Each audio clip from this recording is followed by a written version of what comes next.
Before I begin the video, I will remind you to please click like if you like my content, and subscribe to our channel, tell a friend, and more importantly, go to our website and send us your email address to become a VIP, that we can send you announcements and VIP benefits that we'll think of as we go along. So thank you very much, and let's go on.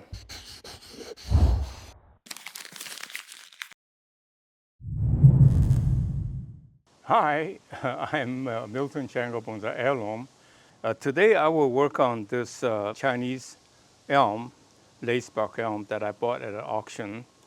And I would tell you a little bit about the challenges of buying trees at auction and how fortunate it is for me to get 4 really good trees to at least a good starting point at the last auction that I went to. And so I would kind of critique this tree, and then I would take it out of the bonsai pot to do repotting. Also, hopefully share with you some lessons I learned from buying auction tree.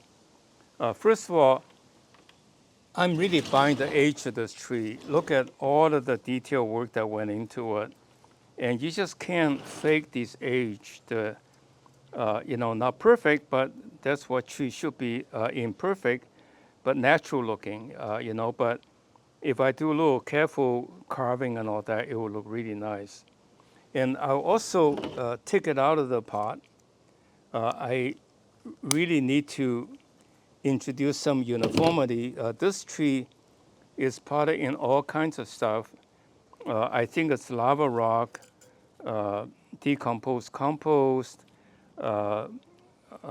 garden soil, peat moss. Not my standard soil mix, which is really sandy loam,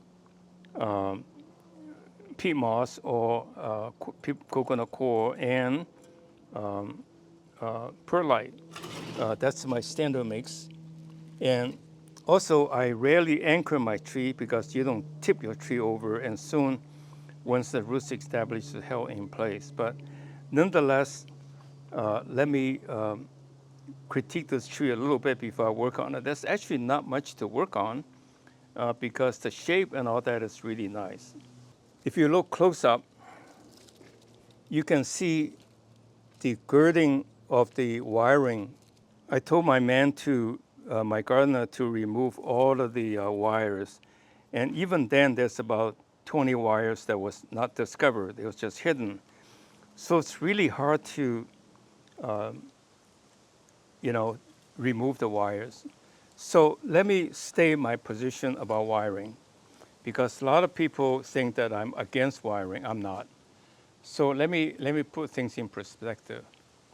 Wiring is an excellent technique to speed up the design, because instead of waiting for branch to grow that way, you pull it that way. If you do it naturally, it looks pretty good. So you do it right away instead of waiting for 3 months. On the other hand, from my perspective, 3 months is a very short time frame for a bonsai. So I'd rather cut it so the angle turn is very sharp.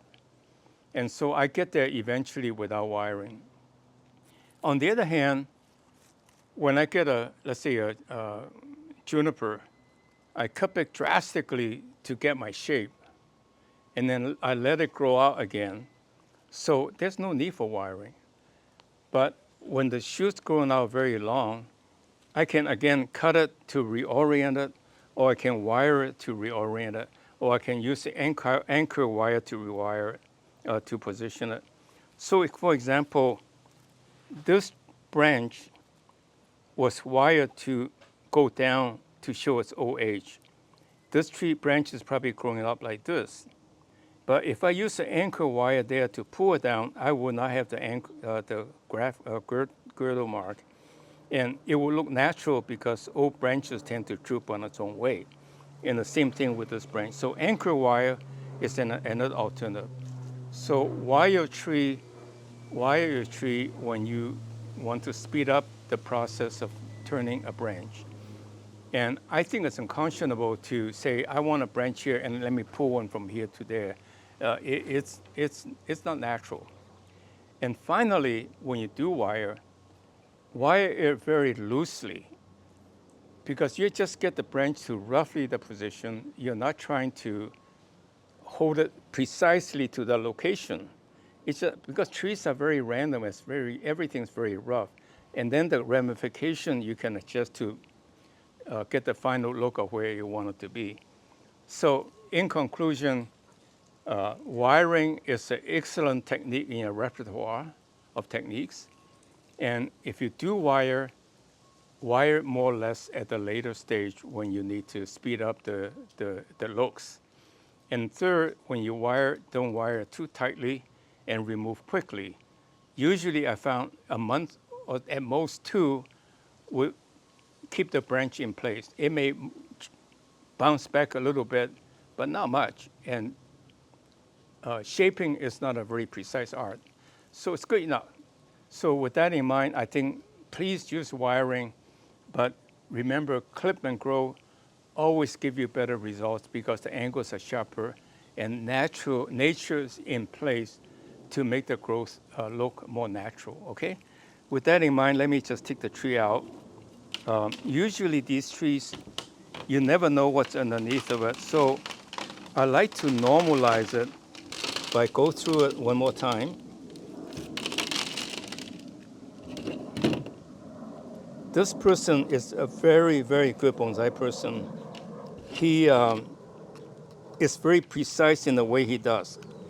And I wouldn't be surprised he's either Japanese or trained by Japanese masters because he's very, very precise. I love it. But, not necessarily, and his tree style looks good, but the wiring is not necessarily my approach. You see, he's very precise. Well, I hope you enjoyed the video so far. We got a lot more going on. This is about halfway. Please click like if you like my content and subscribe to our channel, tell a friend. And more importantly, go to our website and sign up to become our VIP for goodies. And I mentioned Japanese because I'm not biased, but rather say the Japanese really follow tradition. That's their culture. Where we Americans tend to innovate. You see, not much roots actually. And in fact, I may likely put it back in my growing soil in a growing pot to let it strengthen. Look at that, not much roots at all, which is really surprising. And I think if I don't do that, you see this is actually extremely moist.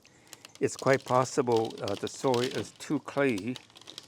This tree is not healthy looking at the roots. So I'm glad I took it out of the pot and restart with my soil mix. So I think it's good practice to take the tree out of a pot when you buy from auction because that forms a baseline. So you know what's going on and know how to properly take care of it.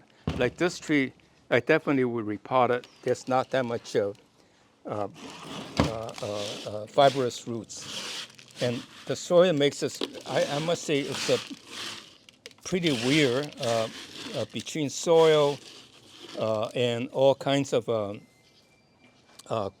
gravels to cause drainage. This is not a healthy tree. That's why you can see the sparse and the yellowing. On the other hand, it's very pretty. I don't think I have much to add, aside from saying these I hope will eventually go away. I'll probably brush it a little bit to encourage the thing to grow more uniform. Like even now I can find another one I missed. Look at that. You see another one I missed. Look at that. That's after like scrutiny by 2 people and still miss it. And why is he using such a thick wire to do such a thick branch? All you have to cut it once and it will shoot out in the right direction and he's got his turning. And if I miss that, it'll be girding again. Look at that, and how thick the wire he uses for a little branch. And this one's even thicker.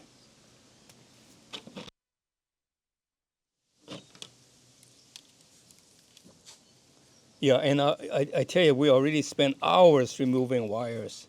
It's really crazy. And you can see it's already girding. Look at that. And I don't think he did it that long ago. So I would say 1 month, 2 months at most, you should remove your wire. Okay, I think that's pretty much it. I think the point I want to make is that I think the important point I want to make is that start from the ground floor, take the pot of bonsai out of the pot to study the root structure so that you can correct any problem with the roots and figure out, establish a baseline, the health of the tree and what needs to be corrected. And it will become very healthy in 6 months. I promise you by March you'll be going like crazy.